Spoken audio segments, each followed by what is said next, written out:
Hello दोस्तों, आज की कहानी है माँ की ममता और सावन की काली रात। लाचार माँ। एक रात सोहन बाबू अपनी पत्नी सोना के साथ शादी की पार्टी से अपने घर लौट रहे थे। रात ज़्यादा होने की वजह से कोई सवारी गाड़ी नहीं मिल रही थी। सोहन बाबू का घर मुश्किल से 3 किलोमीटर की दूरी पर देहरादून के एक पहाड़ी गांव में था। मुसीबत ये थी कि महीना सावन का था और ऊपर से जोरों की बारिश भी हो रही थी और उन्हें अपने घर पहुंचना भी ज़रूरी था। उन दोनों पति पत्नी ने पैदल ही घर जाने का फैसला किया। मोबाइल के टॉर्च की मध्यम सी रोशनी में वे दोनों आगे बढ़ने लगे।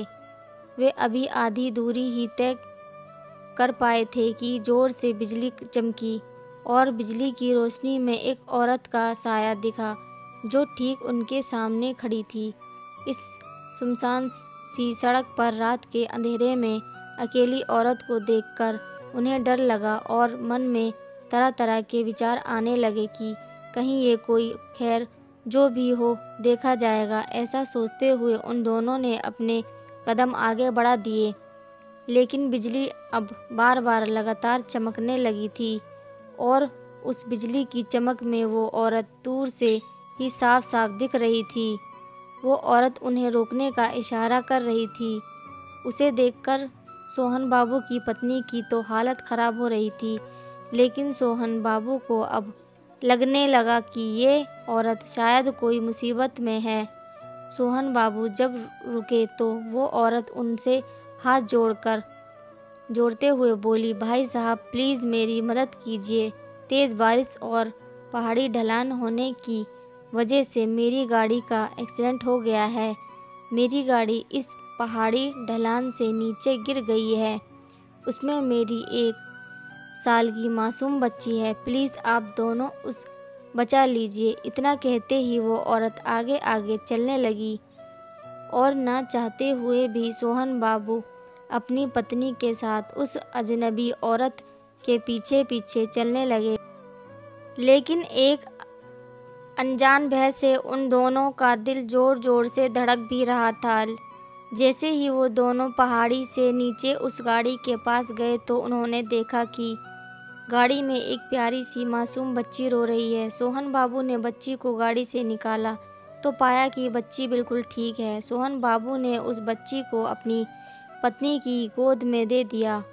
फिर सोहन बाबू को लगा कि ड्राइवर की सीट पर भी कोई है। जब वो आगे जाकर देखे तो उनके होश उड़ गए, क्योंकि ड्राइवर की सीट पर वही औरत खून से लथपथ होकर मरी पड़ी थी। सोहन बाबू को अब सब कुछ समझ में आ गया था। वे दोनों पति पत्नी बच्ची को अपने गोद में लेकर अपने घर की तरफ आगे बढ़ गए। रास्ते में उनकी पत्नी ने उनसे पूछा, वो औरत कौन थी? फिर वो औरत दिखाई क्यों नहीं दी? कहीं वो कोई?